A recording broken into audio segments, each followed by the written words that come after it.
நண்பர்கள் அனைவருக்கும் அன்பார்ந்த வணக்கம். இன்றைய பதிவில் ரெட்டின் ஜெர்சியில் நல்ல குவாலிட்டியில் தலைச்சங்கிடாரிங்க 2 பல்லுன்னு சொல்லியிருக்காங்க. நல்ல தரமான கிடாரி, கலர் பாருங்கள், செவலை மாற சூப்பர் குவாலிட்டிங்க. 2 பல்லுங்க, ரொம்பவும் கம்மி பட்ஜெட்டில் விற்பனைக்கு வந்திருக்குது. நல்ல தெளிவான கிடாரி, கட்டத்துறைக்கு ஏற்ற கிடாரி. எந்த ஊரில் இருந்து விற்பனைக்கு வந்திருக்குது, தலைச்சலில் எவ்வளோ கறவை, விலை நிலவரம் எல்லாமே பார்க்கலாம். 9 மாதம் சினியாக இருக்குது. இது வந்து 9 மாதம் சினியாக இருக்குது. இந்த கண்ணு என்ற டைம் ஒரு 15 நாட்கள் டைம் எடுத்துக்கும். ஒரு 15 நாட்கள் டைம் எடுத்துக்கும். நல்லா மடி எடுத்து தான் கண்ணியணும் அப்படின்னு தான் சொல்லியிருக்காங்க. 9 மாதம் சினியாக இருக்குது. நல்லா மடி எடுத்து தான் கண்ணியணும். நல்லா வாட்டு சாட்டமாக நல்லா நெட்டு போக்காக இருக்குது பாருங்கள். சிந்துன்னு சொல்லலாம், ஆனால் கிராஸ் பின்னால் ஜெர்சின்னு தான் சொல்ல முடியும்.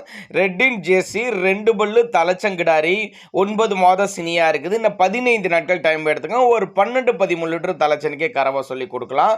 ஆண் பெண் யார் வேணாலும் ஹேண்டில் பண்ணலாங்க. நல்ல பெருவெட்டு கிடாரி அப்படின்னு தான் சொல்லியிருக்காங்க. நல்லாவே ஒரு மேய்ச்சல் முறையில் வளர்க்கப்பட்டனால வெயிலோ மழையோ எல்லா கிளைமேட்டும் அடாப்ட் பண்ணிக்கும். எங்கேருந்து போனால் சேலம் சொல்லியிருக்காங்க. சேலம் சொன்னாலும் ஆல் ஓவர் தமிழ்நாடு முழுவதும் டெலிவரி வசதி பண்ணி கொடுத்துடலாம். ஒருவேளை நான் கொடுக்கக்கூடிய தகவல் போதுமானதல்னா கூட தாராளமாக அவரோட காண்டாக்ட் நம்பரை காண்டாக்ட் பண்ணுங்கள். இண்டிவிஜுவலாக மாட்ட வாட்ஸ்அப் பண்ணிட்டு ஃபுல் டீட்டெயில் தனித்தனியாகவே கொடுக்கலாம் கஸ்டமருக்கு அப்படின்னு தான் நம்மளோட விற்பனையாக தெரிஞ்சுக்க. அப்படி நெத்தி வெள்ளையில் நல்ல குவாலிட்டியான பொருள், லட்சுமி கடாச்சம் கொண்ட பொருள், தலைச்சங்கிடாரி காம்போலம்லாம் நல்ல காம்போலம், நீல காம்போலம் அருமையாக இருக்குது. தேவைப்படும் நபர்கள் மட்டும் தாராளமாக கான்டாக்ட் பண்ணுங்கள்.